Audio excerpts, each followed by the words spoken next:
تمام اوورسیز ممبران کو السلام علیکم۔ اچھا، آج کل اکثر اوورسیز یہ پوچھتے ہیں کہ جو نووا کے کرائسس چل رہے ہیں تو اس وجہ سے لوگ پینک کنڈیشن میں فائل سیل کری جا رہے ہیں، اور بعض لوگ تو مائنس پہ بھی سیل کر رہے ہیں، تو کیا ایسی کنڈیشن میں ہم لوگ کو فائل لے لینی چاہیے؟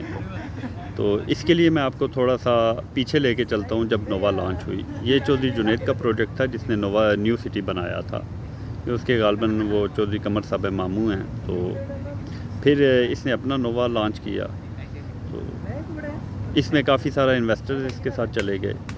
تو اس کے جب اس کا سکینڈل بنا جو رنگ روڈ کا، تو اس کے بعد جو اس کے حمایتی تھے نووا کے انویسٹرز یا جن کے مفادات تھے اس سوسائٹی کے ساتھ، انہوں نے کہا جی کہ انہوں نے 3 سے 4 ہزار فائل سیل کی ہیں۔ تو جو مخالفین تھے انہوں نے کہا جی کہ 20 سے 30 ہزار فائل انہوں نے سیل کی ہیں۔ اب یہ دونوں پوائنٹس میں سامنے رکھ کے دونوں پہ بات کرتا ہوں۔ اگر تو اس نے 3 سے 4 ہزار فائل سیل کی ہیں تو میں کہتا ہوں بندہ بڑا ایکسپرٹ ہے کہ اس نے اوور فائلنگ نہیں کی، اور ایک لمٹ تک اس نے فائل سیل کر کے سٹاپ کر دی۔ مجھے وہ ٹائم بھی یاد ہے کہ یہاں فائل بھی نہیں مل رہی تھی، نووا کی اتنی شارٹیج ہو گئی تھی۔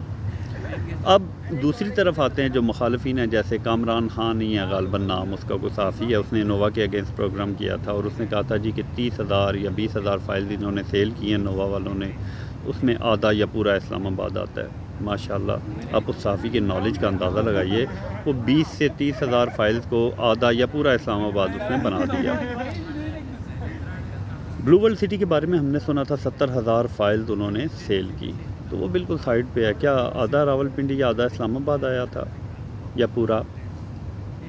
گلبرگ گرین کا دعویٰ 1 لاکھ کنال پہ ہے ہمارا، بالکل سائڈ پہ آتا ہے، مطلب چھوٹا نہیں ہے، بڑا پروجیکٹ ہے، لیکن آدھا اسلام آباد یا یہ چیزیں مثال لیک آف نالج جو ہوتے ہیں نا وہی دے سکتے ہیں۔ ڈی ایچ اے ویلی نے 65 ہزار پلاٹ سیل کیے تھے، وہ ایک سائڈ پہ ایک پروجیکٹ ہے، تو کیا وہ پورا اسلام آباد بن گیا یا آدھا بن گیا؟ تو یہاں سے آپ لوگ ان کے نالج کا اندازہ لگائیے۔ ایک بندہ ٹی وی پہ صحافی ہے بیٹھ کے یہ بات کر رہا ہے، اب اس کی اس بات کو اٹھاتے ہیں جو مخالفین ہوتے ہیں باقی لوگ جن کے پاس ریئل اسٹیٹ کا اتنا پتہ نہیں ہے، وہ لوگ اٹھاتے ہیں، تو وہ یہی بات چینل پہ شروع کرتے ہیں جی انہوں نے 20 سے 30 ہزار فائل سیل کی، تو جس میں آدھا اسلام آباد یا پورا اسلام آباد آتا ہے۔ تو میں ابھی ایسے لوگوں کے بارے میں بندہ کیا ڈسکس کرے، لیکن آپ لوگوں کو تو کم از کم پتہ ہونا چاہیے کہ 20 سے 30 ہزار فائل میں ایک سوسائٹی آ سکتی ہے، آدھا اسلام آباد یا 10% اسلام آباد، 5%، یا یہ تقسیم ہم نہیں کر سکتے۔ بڑی بڑی سوسائٹیز ہیں، 20-30 ہزار، 40-50 ہزار سے کبھی بھی شہر یا ضلع نہیں آتا۔ تو چلیے وہ تو خیر ان کی ہے، کچھ لوگ نئے ہیں ریئل اسٹیٹ میں، اتنا ان لوگوں کو نہیں پتہ، کمی ہے۔ اب میرا انہی لوگوں سے ایک سوال ہے کہ 20 سے 30 ہزار فائل چلیں آپ کی میں مان لیتا ہوں بات، آ گئی انہوں نے سیل کی، تو ایسی کیا وجہ تھی کہ کیپٹل سمارٹ سٹی حبیب رفیق والے اتنا بڑا نام ہے، اتنے مہینے وہ بیچتے رہے، اتنی فائل وہ سیل نہیں کر سکے؟ علیم خان اسلام آباد میں سوسائٹی سیل کرتا ہے، پارک ویو سٹی، اس نے 8-9 مہینے، 6 مہینے، 7 مہینے سیل کرتا رہا، اتنی ان کی سیل نہیں ہوئی۔ تو انہوں نے 1.5-2 مہینے کے اندر انہوں نے فائل سیل کی اور پروفٹ پہ چلی گئی، 50 ہزار تک ان کا پروفٹ سٹارٹ میں چلا گیا۔ ایسی کیا وجہ تھی کہ لوگوں نے اتنا جلدی ان کی فائل اٹھا لی؟ اس کا مطلب ہے دیر از سم تھنگ بیٹر، کہ نووا میں کچھ دم تھا، کچھ بہتری تھی، تبھی لوگوں نے اتنا زیادہ ان کی فائل اٹھا لی۔ تو اگر قیمت کا دیکھا جائے تو اس سے سستی سوسائٹیز بھی ہیں نووا، 5 مرلہ ڈیولپ جو اس کی قیمت تھی 20 لاکھ تھی، اس سے سستی بھی ہیں اور اس سے مہنگی بھی ہیں۔ نہ اس سے سستی جو سوسائٹیز ہیں انہوں نے اتنا جلدی اپنی فائل سیل کی، نہ مہنگی والوں نے کی۔ تو یہ سوسائٹی ایسی جس کی فائل لوگوں نے اٹھائی، تو اس کا مطلب ہے کہ نووا کے اندر دم ہے۔ اب دوسری طرف آتے ہیں جی، سوال ہے کہ کیا اوورسیز کو انویسٹمنٹ کرنی چاہیے اس وقت پینک کنڈیشن میں؟ اگر وہ کریں گے تو انہیں فائل سستی مل جائیں گی۔ پینک صورتحال میں لوگ نقصان پہ بھی بیچتے ہیں، سستی بھی بیچتے ہیں، مائنس میں بیچتے ہیں۔ تو اس کا میری طرف سے یہ جواب ہے کہ نو، ابھی آپ کو انویسٹمنٹ نہیں کرنی چاہیے، اس کو کلیئر ہونے دیں، تھوڑا ویٹ کر لیں۔ جب یہ کلیئر ہوگی آپ کو تھوڑی مہنگی ملے گی ڈیفینیٹلی، لیکن آپ سیف ہوں گے نا، سیف کھیلیے۔ ضروری نہیں ہے کہ آپ فرسٹ انویسٹر بنیے، آپ اوورسیز آپ سیکنڈ انویسٹر بن جائیے۔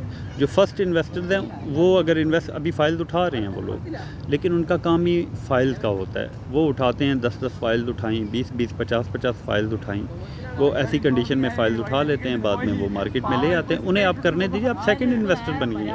آپ اوورسیز ہیں، آپ کی حق حلال کی کمائی ہے، آپ نے 1 یا 2 فائلز اٹھانی ہیں، تو آپ ان 1 یا 2 کو ہزار جو چند ہزار ہیں ان کو مت دیکھیے، آپ اپنی سیفٹی دیکھیے۔ جب نووا کلیئر ہوتی ہے، مارکیٹ پہ نظر آ سب پتہ ہوگا، اس وقت آپ نے لیٹ نہیں کرنا، اس وقت آپ نے فوراً اٹھا لینی ہے۔ تو وہ اتنا جلدی مہنگی نہیں ہوتی، ٹائم لگتا ہے، ٹھیک ہے، مہنگی ملیں گی، موجودہ ریٹ پہ نہیں ملیں گی، لیکن آپ سیف ہوں گے نا۔ میرا اصل جو آپ کو بتانے کا مقصد ہے کہ آپ کھیلیے، سیف کھیلیے۔ پاکستانی انویسٹرز کو اس معاملے میں فالو ہم لوگوں کو نہیں کرنا، ان کا کام فائلز کا ہے، ہم لوگوں کا 1 2 فائل کا کام ہوگا۔ تو وہ جو 1 2 فائلز ہوں گی جس کی ہم نے بنیاد ڈالنی ہے لاکھوں روپے کی، تو اس کی بنیاد ہم نے سیفٹی مسٹ ہے، ہم لوگ سیف ہوں گے تو ہم اوورسیز کو سوٹ ہی سیفٹی کرتی ہے۔ یہ رسکی انویسٹمنٹ وہی لوگ کرتے ہیں جن کے چھکے لگتے ہیں، ان کا کام ہی فائلز کا ہے، ان کے چھکے بھی لگتے ہیں۔ آپ کو اتنا چھکا لگانے کی اتنا بڑا لاس نہیں ہوتا، جہاں آپ نے لاکھوں کی آپ کی ڈیل ہوگی وہاں آپ ہزاروں پہ نظر مت رکھیے۔ تو سیکنڈ انویسٹر بھی ہوتے ہیں، تھرڈ انویسٹر بھی ہوتے ہیں، انویسٹرز آتے رہتے ہیں، آپ اپنے آپ کو سیف کر کے سیکنڈ انویسٹر بن جائیے۔ تو یہ میری رائے تھی جو میں نے آپ کو دے دی ہے۔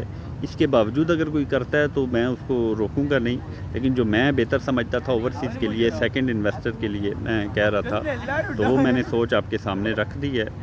تو اب فیصلہ آپ لوگوں نے کرنا ہے، دوسرا رخ بھی میں نے دونوں رخ سامنے رکھے ہیں، تو آپ کو ایک چوز کرنا ہے۔ جو میری سوچ ہے یہ والی اوورسیز کے لیے، یہ بھی اور دوسری بھی، تو ٹھیک ہے، پھر اپنا خیال رکھیے گا، اللہ حافظ۔